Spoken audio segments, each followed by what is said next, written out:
আসসালামু আলাইকুম বন্ধুরা, আশা করি আপনারা সকলেই ভালো আছেন। আর আপনারা দেখছেন ইসলামিক গল্পের আসর। আল্লাহ বলেন, তুমি নিরাপদে এবং তোমার প্রতি এবং তোমার ভবিষ্যৎ বংশধরদের প্রতি বরকতসহ অবতরণ করো। এখানে ভবিষ্যৎ বংশধর বলতে শুধু নূহ আলাইহিসসালামের বংশধর। এজন্য বলা হয়েছে যে আল্লাহ তাআলা নূহ আলাইহিসসালাম ব্যতীত তার ঈমানদার সঙ্গীদের অন্য কারো বংশ ও উত্তরসূরি সৃষ্টি করেননি। আল্লাহ তাআলা বলেন, আমি তার বংশধরকেই অবশিষ্ট রেখেছি। সূরা আস-সাফফাত ৭৭ নম্বর আয়াত। অতএব যত আদম সন্তান আজ ভূপৃষ্ঠে আছে তারা সকলেই নূহ আলাইহিসসালামের ৩ পুত্র শাম, হাম ও আফিস এর বংশধর।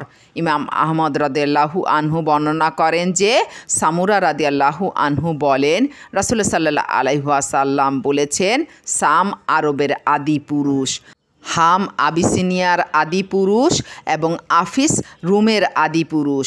আর ইমাম তিরমিজিও হাদিসটি হুবহু বর্ণনা করেছেন। শায়খ আবু ইমরান ও ইবন আব্দুল বারর বলেন যে ইমরান ইবন হুসাইন রাদিয়াল্লাহু আনহু সূত্রে রাসূলুল্লাহ সাল্লাল্লাহু আলাইহি ওয়াসাল্লাম থেকে অনুরূপ বর্ণিত আছে। উপরোক্ত হাদিসে রুম দ্বারা প্রথম রুম বোঝানো হয়েছে। এরা হলো গ্রিক জাতি।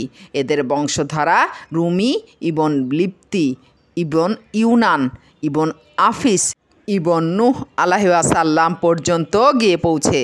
সাঈদ ইবন মুসাইয়াব সূত্রে বর্ণিত হাদিসে আছে যে তিনি বলেছেন, নূহ আলাইহিসসালামের ৩ পুত্র জন্ম লাভ করে, শাম, আফিস ও হাম। আবার এ ৩ জনের প্রত্যেকের ৩টি করে পুত্র জন্ম নেয়। শামের পুত্ররা হলো আরব, ফারিস ও রুম। আফিসের পুত্ররা হলো তুর্ক, সাকালিবা ও ইয়াজুজ মাজুজ। এবং হামের পুত্ররা হলো কিপ্ত, সুদান ও বারবার। হাফিজ আবু বকর বাজ্জার তার মুসনাদে বর্ণনা করেন যে আবু হুরায়রা রাদিয়াল্লাহু আনহু বলেন, রাসূলুল্লাহ সাল্লাল্লাহু আলাইহি ওয়াসাল্লাম বলেছেন, নূহের ঔরসে শাম, হাম ও আফিস জন্মগ্রহণ করেন। তারপর শামের ঔরসে আরব, ফারিস ও রুমরা জন্মগ্রহণ করে। এদের মধ্যে আফিসের ঔরসে জন্ম নেয় ইয়াজুজ মাজুজ, তুর্ক ও সাকালিবা। এদের মধ্যে কোনো কল্যাণ নেই। আর হামের ঔরসে জন্ম নেয় কিপ্ত, বারবার ও সুদান। এই বর্ণনাটি মারফু নাকি মুরসাল পর্যায়ের এ নিয়ে যথেষ্ট মতভেদ রয়েছে। আল্লাহই সর্বজ্ঞ। কথিত আছে যে নূহ আলাইহিসসালামের ৩ পুত্রের জন্ম প্লাবনের পরেই হয়েছিল। প্লাবনের পূর্বে তার ঔরসে কানানের জন্ম হয়ে গিয়েছিল। সে নিমজ্জিত হয়ে যায় এবং তার অপর পুত্র আবিরের মৃত্যু প্লাবনের পূর্বেই হয়ে গিয়েছিল। কিন্তু সঠিক কথা হলো তার ৩ পুত্র তার সঙ্গে নৌকায় ছিলেন। তাদের মাতা এবং স্ত্রীগণও তাদের সঙ্গে ছিলেন। এটাই তাওরাতের ভাষ্য। আরও বর্ণিত আছে যে হাম নৌকায় তার স্ত্রীর সঙ্গে সঙ্গম করেন। ফলে নূহ আলাইহিসসালাম তার জন্য বদদোয়া করেন যেন তার এই বীর্য দ্বারা কুশ্রী সন্তান সৃষ্টি করা হয়। পরিণামে তার একটি কালো সন্তান জন্ম নেয়। সে হলো সুদানের আদি পুরুষ কানআন ইবনে হাম। বরং ঘটনাটি সম্পর্কে কথিত আছে যে হাম তার পিতাকে ঘুমন্ত অবস্থায় বিবস্ত্র অবস্থায় দেখেও তার সতর আবৃত করে দেননি। পরে তার অপর 2 ভাই তা আবৃত করে দেন। এজন্য নূহ আলাইহিসসালাম তার জন্য এ বদদুয়া করেন যেন তার শুক্রের বিকৃতি ঘটে এবং তার সন্তানগণ যেন তার ভাইদের দাস হয়ে থাকে। ইমাম আবু জাফর ইবন জারির ইবন আব্বাস রাদিয়াল্লাহু আনহু সূত্রে বর্ণনা করেন যে তিনি বলেন, হাওয়ারিগণ ঈসা ইবন মরিয়মকে বললেন, নূহ আলাইহিসসালামের নৌযানে ছিলেন এমন একজন লোককে আপনি আমাদের জন্য যদি পুনর্জীবিত করে দিতেন তাহলে তার কাছে আমরা নূহ আলাইহিসসালামের নৌযানের বিবরণ শুনতে পেতাম। ইবনে আব্বাস রাদিয়াল্লাহু আনহু বলেন, ফলে ঈসা আলাইহিসসালাম তাদেরকে নিয়ে কিছু দূর অগ্রসর হয়ে একটি মাটির ঢিবির নিকট উপনীত হন এবং তা থেকে এক মুষ্টি মাটি হাতে নিয়ে বললেন, তোমরা কি জানো এগুলো কি? তারা বলল, আল্লাহ ও তার রাসূলই ভালো জানেন। ঈসা আলাইহিস সালাম বললেন, এ হলো নূহ এর পুত্র হাম, এর পায়ের গিঁট। ইবন আব্বাস রাদিয়াল্লাহু আনহু বলেন, তারপর তিনি হাতের লাঠি দ্বারা ঢিবিতে আঘাত করে বললেন, আল্লাহর আদেশে উঠে দাঁড়াও। সঙ্গে সঙ্গে তিনি হাম ইবনে নূহ মাথা থেকে ধুলাবালি ঝাড়তে ঝাড়তে উঠে দাঁড়ালেন। তার চুল পাকা দেখে ঈসা আলাইহিস সালাম জিজ্ঞাসা করলেন, আপনি কি এ অবস্থায়ই মৃত্যুবরণ করেছিলেন? জবাবে হাম বললেন, না, বরং যুবক অবস্থায়ই আমার মৃত্যু হয়েছিল, কিন্তু আমি ধারণা করেছিলাম এ বুঝি কিয়ামত, তাতেই আমার চুল পেকে যায়। ঈসা আলাইহিস সালাম বললেন, আমাদেরকে নূহের নৌকার একটি বিবরণ দিন তো। জবাবে তিনি বললেন, তার দৈর্ঘ্য ছিল 1200 হাত আর প্রস্থ ছিল 600 হাত। এটি ছিল 3 তলা বিশিষ্ট। এক তলায় ছিল জীব, জানোয়ার, হিংস্র, পশ্চাদি, এক তলায় মানুষ এবং আর এক তলায় পাখি। জীব জানোয়ারের মল অধিক হয়ে গেলে আল্লাহ তাআলা নূহ আলাইহিস সালামের প্রতি ওহী নাজিল করলেন যে, তুমি হাতির লেজটা উঁচিয়ে ধরো। তিনি তাই করলেন। ফলে তার মধ্য থেকে একটি শূকর এবং একটি শূকরী বেরিয়ে আসে। সঙ্গে সঙ্গে তারা মল খেতে শুরু করে। আবার ইঁদুর যখন নৌকা ছিদ্র করতে শুরু করে দেয়, তখন আল্লাহ তাআলা নূহ এর প্রতি প্রত্যাদেশ করেন যে, তুমি সিংহের 2 চক্ষুর মাঝখানে আঘাত করো। তিনি তাই করলেন। ফলে তার নাকের ছিদ্র থেকে একটি বিড়াল ও একটি বিড়ালি বের হয়ে এসে সঙ্গে সঙ্গে ইঁদুরের ওপর ঝাঁপিয়ে পড়ে। তখন ঈসা আলাইহিস সালাম তাকে জিজ্ঞাসা করলেন, নূহ আলাইহিস সালাম কীভাবে জানতে পেরেছিলেন যে গোটা পৃথিবী নিমজ্জিত হয়ে গেছে? হাম বললেন, সংবাদ সংগ্রহের উদ্দেশ্যে তিনি একটি কাক প্রেরণ করেছিলেন। কাকটি একটি মরা দেখতে পেয়ে তা খেতে আরম্ভ করে। এজন্য নূহ আলাইহিস সালাম তার জন্য বদদুয়া করেন যেন সে সর্বদা ভীত থাকে। এ কারণেই কাক ঘরবাড়িতে থাকে না। তারপর তিনি কবুতর প্রেরণ করেন। কবুতরটি ঠোঁটে করে একটি জয়তুন পাতা এবং পায়ে করে কিছু কাদামাটি নিয়ে আসে। এতে নূহ আলাইহিস সালাম বুঝতে পারলেন যে সমগ্র ভূভাগ নিমজ্জিত হয়ে গেছে। তখন তিনি তার গলায় একটি সবুজ বেষ্টনী দিয়ে দেন এবং তার জন্য দোয়া করলেন যেন সে লোকালয়ে ও নিরাপদে থাকতে পারে। তখন থেকেই কবুতর ঘরে থাকতে শুরু করে। ইবনে আব্বাস রাদিয়াল্লাহু আনহু বলেন, তারপর হাওয়ারিগণ বললেন, হে আল্লাহর রসূল, একে আমরা আমাদের পরিবার পরিজনের কাছে নিয়ে যাব কি? এ আমাদের সঙ্গে বসে আমাদের সাথে কথাবার্তা বলবেন। ঈসা আলাইহিস সালাম বললেন, এমন ব্যক্তি কিভাবে তোমাদের অনুগমন করবে যার রিজিক অবশিষ্ট নেই?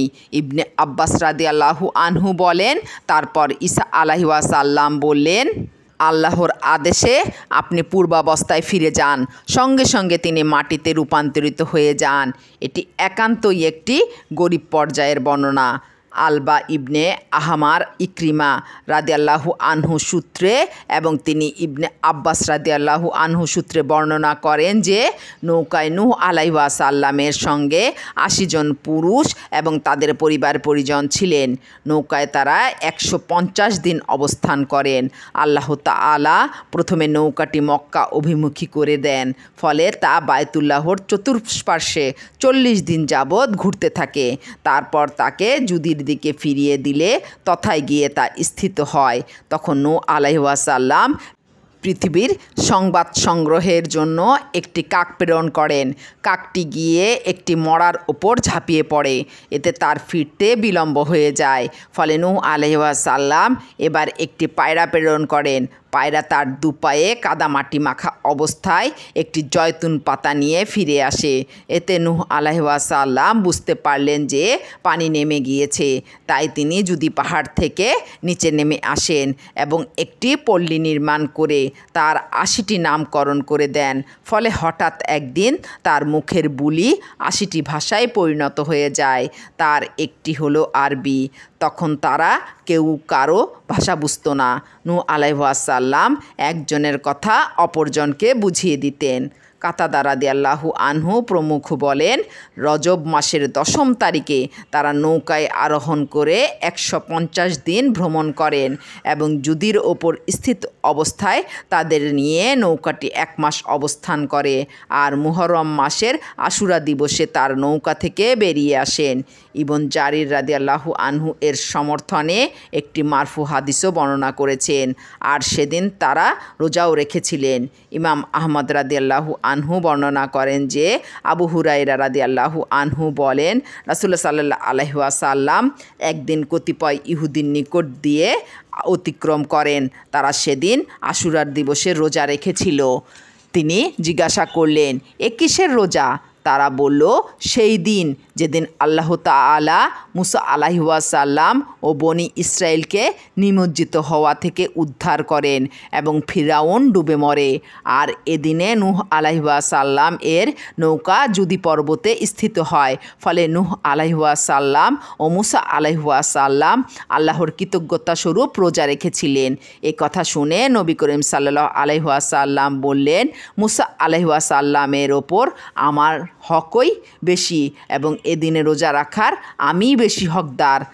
আর সাহাবাদেরকে তিনি বললেন, তোমাদের মধ্যকার যারা আজ রোজা রেখেছে তারা যেন তা পূর্ণ করে, আর যারা খাদ্য গ্রহণ করেছে তারা যেন দিনের বাকি অংশে পানাহার না করে।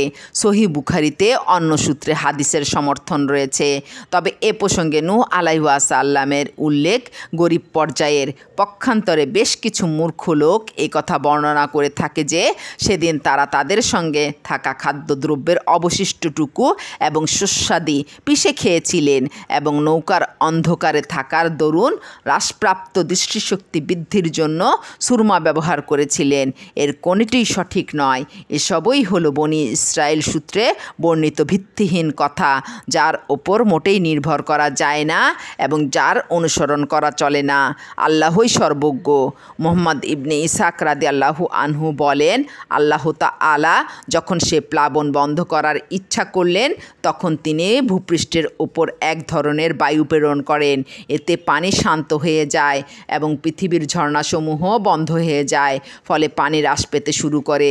তাওরাত ওয়ালাদের ধারণা মতে নৌকার স্থিতি ছিল রজবের 18 তারিখ এবং শাওয়ালের 1ম তারিখে পর্বতসমূহের চূড়া দৃষ্টিগোচর হয়। এরপর 40 দিন অতিবাহিত হওয়ার পরে নূহ আলাইহিস সালাম এর নৌকার বাতায়ন খুলে ফেলেন। তারপর পানির অবস্থা দেখে আসার জন্য একটি কাক প্রেরণ করেন, কিন্তু সে আর ফিরে না আসায় তিনি একটি কবুতর প্রেরণ করেন।